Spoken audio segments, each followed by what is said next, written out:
Hello there. Hope everyone is doing well, and thanks in advance for watching this.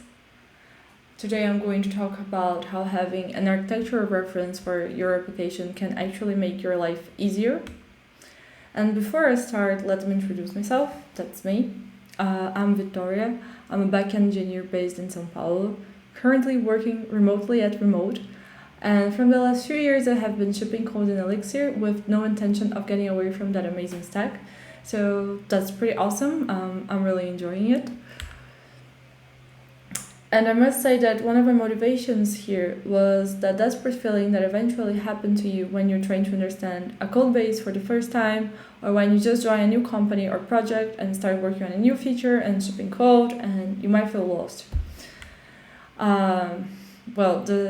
It feels relatable to John Travolta in that Pulp Fiction scene. So you don't know exactly where to place stuff, how directories are kind of organized. Feels relatable that someone eventually will experience something like this, especially when starting on already consolidated systems, bigger ones. And there is also a bunch of memes across the internet proving that I'm not alone in this.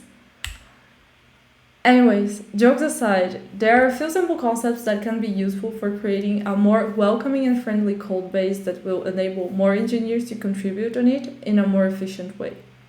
I will be using Elixir and the architectural reference that we have at Remote as example.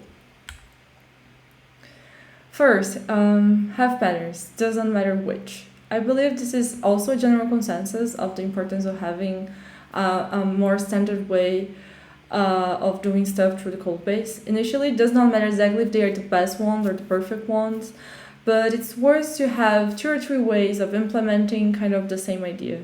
This is a simple starting point, but I've seen it get very much relapsed. I think it's something to fight for on code reviews and keep a standard. And also keeping the silent rule of having at least one person mentioning DDD in a conference. The general concepts of domain-driven design presented by Eric Evans in his respective book can also create a safe ground for software development. And no worries, this is not a talk about DDD, and probably some folks here already master it or is already tired of listening to it, but just in case, it feels like it's worth pointing out that it brings relevant concepts about reflecting businesses into code and a few patterns that make everything more organized and even scalable from the technical and product point of view. So just focusing on the big picture of DDD, what we want here is to guarantee that the application design resonates with business domain and its rules.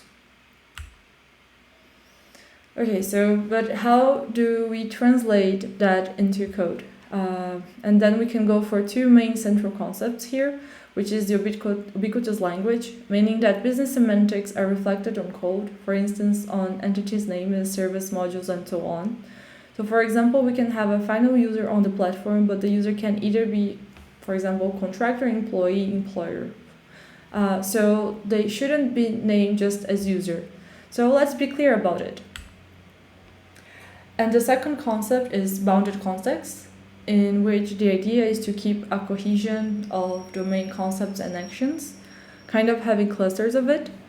In this example, on the image from Martin Fowler website, a well-known image, we can see a differentiation between the sales context and the support context. I would focus, for example, on the customer differentiation, where they can even have the same attributes, but there is at least one level of differentiation between them, business related and regarding its type. So they're not the same customers, probably they might have different actions related to them. So given all that, sometimes you just want to go for patterns and ways to group our application in different namespaces and stuff. As a rule of thumb, it's more effective to guarantee that the understanding of main concepts of the business and to have clarity on the nomenclature and then reflect and group across the code base. Next idea here is that the support and general guidelines of a framework can also help on code organization and to create a better separation of concerns too. Frameworks are heavily used. They bring the easiness of some already implemented general features that are relevant for production code that we don't want to keep rewriting or reinventing the wheel. There are a bunch of frameworks that follow different architectural styles, conventions. In this presentation, I'm focusing on Phoenix. Phoenix uses the model view controller structure. And if you go to the Phoenix website, they point out a very interesting idea, which is the MVC without the mess. And then you go through the tags and documentation of it. Hope you do it later. And you see that the idea of bounded contexts also motivated Phoenix guidelines, which is great, right? It's aligned with what we want here, or at least what I want here. And how it goes is that Phoenix adds, let's say, an extra layer in the MVC architecture, which is Phoenix context. I believe it can be bold here and call it MVCC. And it wasn't always like that. It came by when Chris McCord, creator of Phoenix, in the Elixir Conf of 2017, announced that Phoenix was no longer going to keep the module namespace, which is also relatable with the Ruby on Rails framework structure, if you have a Rails background. And instead, it was going to separate the data structure namespace, which is going to be called schemas, from business domain logics, which is going to be called contexts. So we transitioned from having one single namespace called models and having two different modules called schemas and contexts. So let's take a sneak peek at it. And since remote is a global HR system, well, for now, I would just go with a relatable example. So let's say I want to give support in my platform for contractors to create invoices to send to their employees related to the work that they done in a respective moment. And for that, I will use the Phoenix generator, which is scaffolds things for us. And it's just for the sake of the example. So I'm going to create contractor invoices that is going to have two basic fields, description and amount. And here's the result of the schema created, where we can see that it has basically the declaration of the variables for my contractor invoice and a basic change set validation. So now let's take a look at the generated context. The context, it has a group of functions. This is first part, and then second part of it. It has already some predefined functions that are more related to basic database actions that can also like general operations that sometimes we go when scaffolding stuff. So, and also motivated by the DDD concepts, the context was a way for defining the API domain. And designing with context is the idea to give a foundation to grow your application using a discrete, well-defined API that exposes the intent of your system. So scaffolding gives you those basic actions.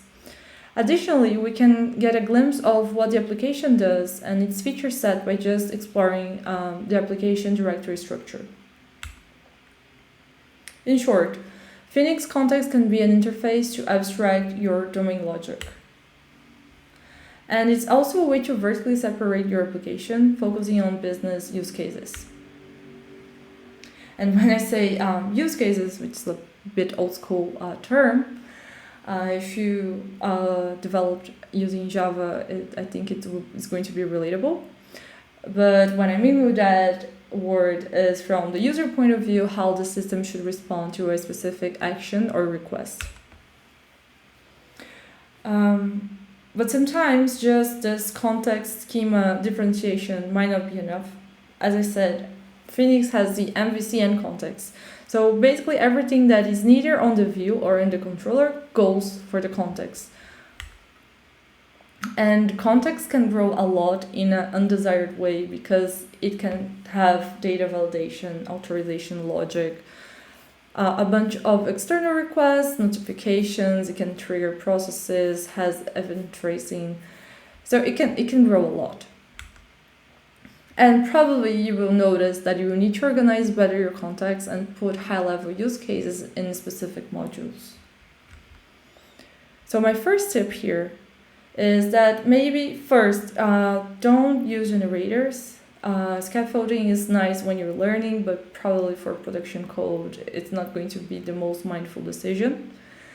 As I showed, the generator goes for 5 default actions: list, get, create, update, delete.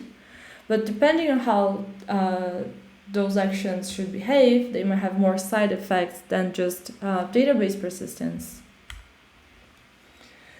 And so my second tip here is to leave Phoenix context just as an interface for database operations in a more atomic/pure way. What I mean by atomic is a single unique action independent of further logic as a pure function, right? No side effects and stuff. And I'm basing myself here on the dependency inversion principle, in which high-level modules should not import anything from low-level modules. So we're considering database something low-level, and we are using context as an interface for it, and creating that boundary. Boundary are lines that separate software elements, basically, and they separate things that matter from things that don't. So high-level components from low-level components. If a high-level component depends on a low-level component at source level, changes in the low-level component will spread to high-level. Therefore, we place a boundary between the two, using polymorphisms to invert the logic flow. So that's the idea here. So what we should leave for context, in my opinion, in order to keep them more concise, is mostly database operations. So also you can have some sort of specialization on those functions. So you can have a more specific query, not only for basic listing and whatsoever.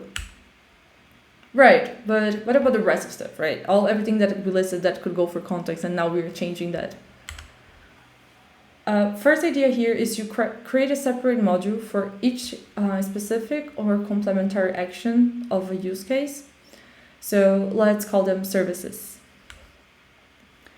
And let's go also for creating atomic services that can also be used for different services. We'll try to keep them more atomic in a way that they're going to do only one single thing. And here I'm also using another solid principle, which is the single responsibility one, in which a module should be responsible for only one thing. And for the sake of having patterns, let's go that we should expose for those services the same public function. We can name it call as a suggestion here. And also we should group services in the same bounded context, probably inside a default namespace kept in objects here like services. So let's go for examples of services that we can create for this flow that I just suggested. So a contractor wants to create an invoice, and probably the way that we are picturing the flow, it's not going to be only database persistence. So first, we need to create the record on the database. Then let's say that we need to generate a PDF file for it, save that on our S3 bucket or whatsoever, send an email to the contractor and say, hey, we generated your invoice, and then persist an event on our system in order to keep track of things that are going on. The first action, the invoice creation on the database, we could actually leave for the context, for the contractor's context, but for those 3.5 actions, each one of them could be a single service. So let's go for an example for one of those topics there. So let's use the generate invoice PDF as example of service. So here we have this module. It basically called generate PDF that could be a more general service that could be reused in different modules. And we're calling here to generate the PDF, and we are going to track that this was generated. Of course, that we might need to format that PDF into invoice format, so there might need some levels of specialization here. And then we could have a high-level service that would glue those other service calls because it makes more sense in terms of action. So let's go for a service that is going to be responsible for the invoice creation. And that service will call the contacts responsible for persisting the database, will call the PDF generation, will send an email, and will track, will persist the event in order for us to track that invoice got created. So in summary, services ideally should be reusable between modules, or could be services or modules that are more external to it, have only one single goal, expose only one public function, and create and modify data. That's the main focus here. We want to be very explicit about data creation and modification and all the side effects of it. So now that we have atomic and reusable services, maybe they will be called by what we say use cases. So yeah, I'm creating a new layer here. We're creating a new layer here called use cases, or call whatever makes more sense to you. If use case is too much of an old school or something that you don't like, I think it's a good name. And it's going to be a slightly higher level layer responsible for orchestrating all the calls to the services and composing the expected outcome for its action. And each use case can be organized by domain, subdomain, and it should contain all things called relatable actions. In the example for contractor use cases, let's say that we have two use cases for now, invoice creation and invoice update. Those are two main use cases. For now, those two use cases will only route a call to two basic services, which is the create invoice service or the update invoice service. Eventually, the use case will have to orchestrate further service calls, and this one is a very straightforward example. And the idea of this layer is to be an orchestrator that encapsulates the use cases. And what about stuff that are not under the use case scope? Well, use cases are not responsible for creating and modifying data directly, and also do not contain business logic code, otherwise leave it to a service. It should be mostly working as a control flow. And eventually, those user cases will be called, let's say, bar controllers. And what services then would make sense to call at controller level? In my opinion, from what I've seen we have at Remote, things like authorization policies, sanitization of request params is something that we want to pop right away, right? We don't want to propagate bad parameters into, for example, contexts. Pagination, the return object for a given request. And you might ask, like, why don't we just delegate the responsibility from the use cases to the controllers? Like, why all of that lasagna? And the idea here is to have this use case layer as a domain level orchestration and leave your controller for framework level orchestration. Not always the controller is going to be our main point of contact for the system too, so we can end up reusing use cases too. And to connect all the dots regarding this MVC / clean architecture idea, let's also imagine the controller response. From the controller responses, we might expose entities from our system, but do we want to expose everything, like internal IDs?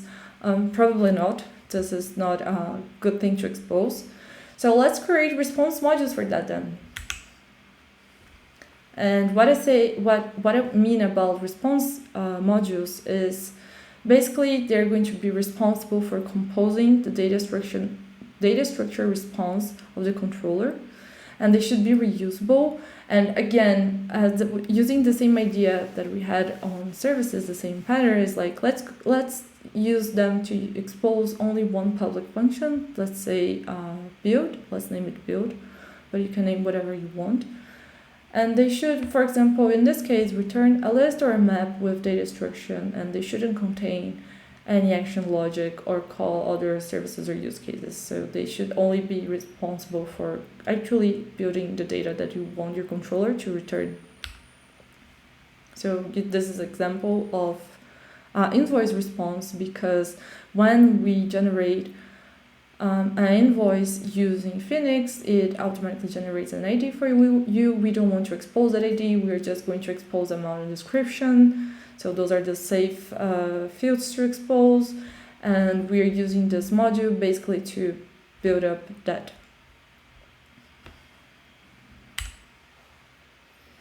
And wow, great. So let's take a bigger look and understand how all those pieces are connected.